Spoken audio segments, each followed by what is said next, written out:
Good evening అండి. ఈరోజైతే నేను కుండలో చికెన్ బిర్యానీ చేద్దామని ముందుగా చికెన్ ఒక ½ కేజీ చికెన్ అంతా లెగ్ పీస్లు అట్లా ఆ విధంగా ఉండేటట్లుగా నేనైతే ముందుగా మ్యాగ్నేట్ చేసి పెట్టేసుకున్నాను. ఇది నార్మల్ మ్యాగ్నేట్ అంటే ఉప్పు, పసుపు, కారం, అల్లం వెల్లుల్లి, ధనియాల పౌడర్, ఇంకా చికెన్ మసాలా ఏదన్నా ఉంటే యాడ్ చేసుకోవచ్చు. అది ఇంకా మీ ఇష్టం. ఇంకా నేనైతే నార్మల్గా పెద్ద ఎక్కువ స్పైసెస్ లేకుండా లైట్గానే బాగా నీట్గా అయితే మ్యాగ్నేట్ చేశాను. పెరుగు ఖచ్చితంగా, పెరుగు లేదు అంటే నిమ్మకాయ అన్న వేసుకోవచ్చు, అది ఆప్షనల్. ఒక్కొక్కరి ఇష్టం, వేసుకోవచ్చు వేసుకోకపోవచ్చు. సో రైస్ వచ్చి బాస్మతి రైస్తో చేద్దామని 1 గ్లాస్ రైస్ అయితే నానబెట్టేసుకున్నాను. సో ఇప్పుడైతే నేను 1 by 1 స్టెప్ 1గా చేస్తాను. సో ముందు ఆయిల్ అయితే హీట్ అయితే, సో నేనైతే ఆయిల్ హీట్ అయిందండి. యాక్చువల్గా నేను డైరెక్ట్ దీంట్లో చికెన్ వేసి ముందు కొంచెం బాగా కుక్ అయ్యే విధంగా నేను మ్యాగ్నేట్ అయితే చేసేసుకుంటాను. ఉప్పు, పసుపు, కారం అన్నీ నేను ఆల్రెడీ యాడ్ చేసేస్తున్నాను. సో నేనైతే ఇప్పుడేమీ యాడ్ చేయటం లేదు. సో డైరెక్ట్ వేసేస్తున్నాను.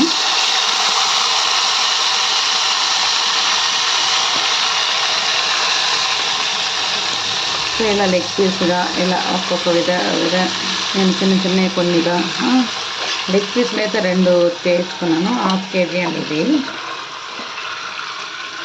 చూసారా? సో దీంట్లోనే బాగా మ్యాగ్నేట్ చేసి మనం రిమైనింగ్ అనేది చూద్దాము.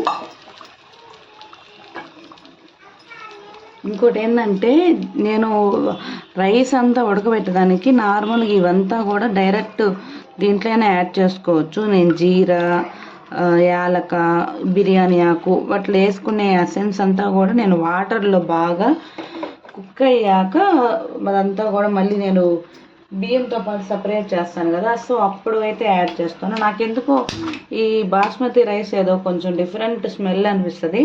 అందుకని ఆ ఫ్లేవరు అవాయిడ్ అవ్వడానికి కోసం నేను దీంట్లో వేసేసుకుంటాను. ఇవి బాగా తెల్లాక మనం ఈ రైస్ అంతా వేసేసి 70% వరకు కుక్ అయ్యాక మనం దీన్ని ట్రాన్స్ఫర్ చేసుకుందాము. మ్యాక్సిమం అందరికి బిర్యానీ అంటే ఇప్పుడు అందరు బాగా చేస్తున్నారు. సో కాకపోతే నా స్టైల్లో నేను చేస్తున్నాను. సో నేను ఒక్కోసారి ఒక్కో విధంగా చేస్తాను, ఒకే టైప్గా ఏం చేయను. సో ఇదైతే మనం బాగా కుక్ అవనిద్దాము.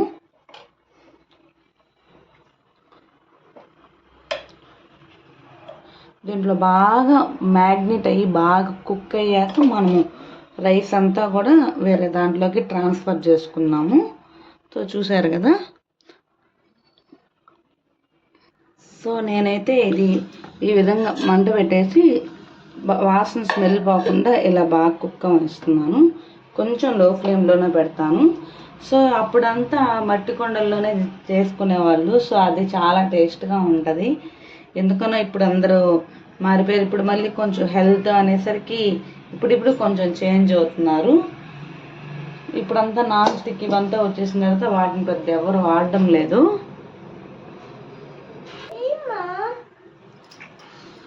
సో ఆయిల్ అంతా హీట్ అయిపోయింది కదా. సో ఇప్పుడు ఏంటంటే ఈ రైస్ అంతా కూడా నేను ఫస్ట్ ఒక ½ ముందు నేనైతే నాకు సరిపడా ఒక గ్లాస్ అయితే తీసుకున్నాను, పెద్ద గ్లాసు. సో ఈ విధంగా సపరేట్గా చేస్తేనే ఈ బాస్మతి రైస్ కొంచెం ఏదో నాకు అనిపిస్తుంది, బట్ అందరికి అనిపిస్తుందో లేదో నాకైతే తెలీదు. సో ఆ స్మెల్ అవాయిడ్ అవుతుందని నేను అలా చేస్తాను. సో ఈ విధంగా అయితే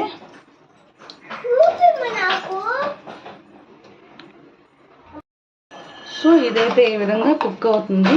టైం పడుతుంది, ఒక 10 to 15 minutes అయితే పడుతుంది. సో ఇదిగో ఇది చికెన్ అంతా కూడా దాంట్లో వాటర్ అంతా ఉంటుంది కదా. సో నేనేం వాటర్ అయితే జస్ట్ దాన్ని తిప్పి పోసాను, దాంట్లో వచ్చిన వాటర్ ఇదంతాను. అంటే ఉప్పు అన్నీ వేసేసాం కాబట్టి సో ఆల్మోస్ట్ అదే వస్తుంది. సో ఇవి ముక్కలు స్మాష్ కాకుండా కొంచెం ఇది బాగా థిక్గా వచ్చేంత వరకు బాగా ఉంచాలి. అదే విధంగా కుక్ అవ్వాలి. అసలు ఎప్పుడైనా కూడా ఉప్పు కారం అనేది కరెక్ట్గా సరిపోయిందంటే, స్మాల్ టిప్ ఏంటంటే స్మెల్ వస్తుందండి. స్మెల్ వస్తే కరెక్ట్గా అన్నీ ఈవెన్గా సరిపోయినట్టు మంచి స్మెల్ వస్తుంది. లేదు కొంచెం కారము అట్లా ఎక్కువైతే కారం వాసన వచ్చినట్లుగా అట్లా వస్తుంది. సో నాకైతే నేను కొంచెం పిల్లలు తినేది కాబట్టి కొంచెం కారం అయితే తక్కువగా వేసాను. బట్ ఉప్పు కరెక్ట్గా ఉంటేనే ఆ స్మెల్ అనేది కరెక్ట్గా వస్తుంది. సో నాకైతే అన్నీ సరిపోతుందని అనుకుంటున్నాను. బట్ నేనైతే టేస్ట్ చేయలేదు, సరిపోతుంది.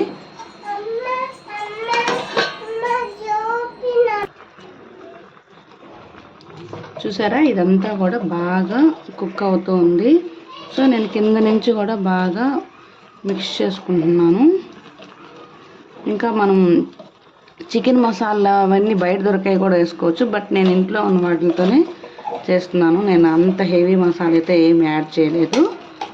చూసారు కదా నేనే అంతా కూడా ఇదే చేసింది. ఉప్పు, పసుపు, కారం, అల్లం వెల్లుల్లి, ధనియాల పౌడర్ అంతా హోమ్ మేడ్లోనేనండి. ధనియాల పౌడర్ కూడా నేను ఇంట్లో చేసిందేను.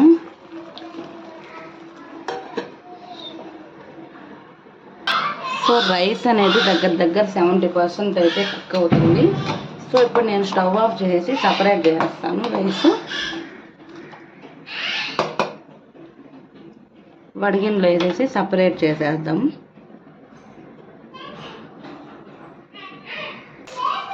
సో నేనైతే ఇప్పుడు కొంచెం లో ఫ్లేమ్లో పెట్టేసి ఈ రైస్ అంతా సపరేట్ చేశానని చెప్పాను కదా. సో చూసారా ఇదంతా నీట్గా దీంట్లోకి ట్రాన్స్ఫర్ చేసేసుకుంటాను. అంటే 70% ఆ వాటర్కి రిమైనింగ్ అంతా కూడా కుక్ అయిపోతుంది. కరెక్ట్గా సరిపోతుందండి. అంటే అంటే పెద్ద కుండ కూడా తీసుకోవచ్చు. బట్ నా దగ్గర ఈ చిన్నదే నేను ఫస్ట్లో తీసుకున్నాను. సో దీన్నే నేను అడ్జస్ట్ చేసుకుంటా ఉంటాను. బట్ 2 మనుషులకి అట్లయితే బాగానే సరిపోతుంది, గట్టిగా తినే వాళ్ళకి. సో ఇప్పుడు నీట్గా మనం వేసేసి మూత పెట్టేద్దాము, స్మెల్ పోనీకుండా. సో నా దగ్గర కలర్ అయితే ఉంది. జస్ట్ నేను లైట్గా అలా కలర్ కూడా కొంచెం వాటర్లో మిక్స్ చేసి అయితే చేసేసాను. ఫైనల్గా ఆనియన్ కూడా, ఫ్రైడ్ ఆనియన్ కూడా వేసుకోవచ్చు. బట్ నేను ఏంటంటే మా పిల్లలు పెద్ద ఇష్టంగా తినరు, పక్కకు తీసేస్తుంటారు. సో అందుకని లైట్గా కొంచెం కొత్తిమీర. సో ఫైనల్గా ఇదేను, ఇంకైతే ఏం యాడ్ చేయను. సో ఇప్పుడు మనం ఫుల్ కవర్ అయ్యే విధంగా పెట్టేస్తున్నాను. సో ఇది ఒక 10 to 15 minutes ఇలా లో ఫ్లేమ్లోనే కుక్ అవనిస్తే మనకు పాట్ బిర్యానీ అనేది రెడీ అయిపోయినట్టేను. ఈజీగా చేసుకోవచ్చండి. మీరు కూడా ఖచ్చితంగా ట్రై చేయండి. మీకు ఈ వీడియో నచ్చుతుందని అనుకుంటాను. చూసారా ఎంత బాగా కుక్ అవుతుందో. యాక్చువల్గా దీనికి సరిపోయేది ఒక మూత ఇంకా ఉంటే బాగుండేది. బట్ ఇది కూడా బయటికి ఏమి లీక్ కాదు. సో అందుకని నేను ఇలాగైతే చేశాను. చూసారు కదా ఎంత బాగుందో.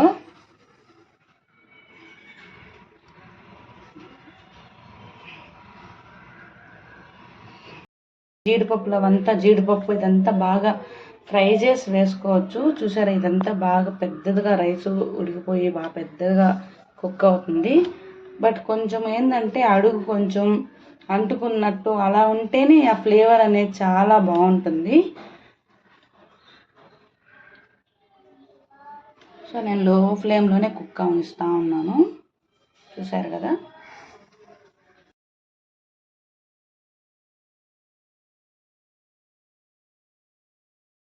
సో నేను అదంతా ఈ బౌల్లోకి వేసుకుంటాను. కొంచెం లైట్గా ఆయిల్ అప్లై చేసుకున్నాను.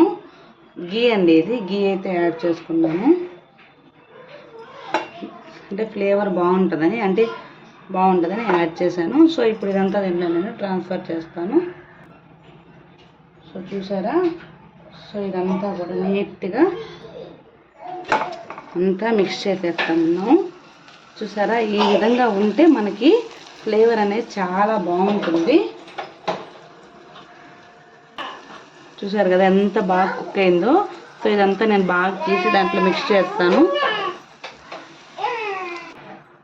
సో దమ్ బిర్యానీ అంటే ఏదో కాదంటే ఈ విధంగా బాగా మగ్గబెట్టి చేస్తేనే దాన్ని మనం ఈ విధంగా మగ్గబెట్టి చేస్తేనే దాన్ని మనము దమ్ బిర్యానీ అని అంటాము. సో చూసారా ఎంత కలర్ఫుల్గా ముక్క ఎక్కడ చెదరకుండా ఎంత బాగా లెగ్ పీస్ కూడా చూడు ఎంత బాగా కరెక్ట్గా వచ్చిందో.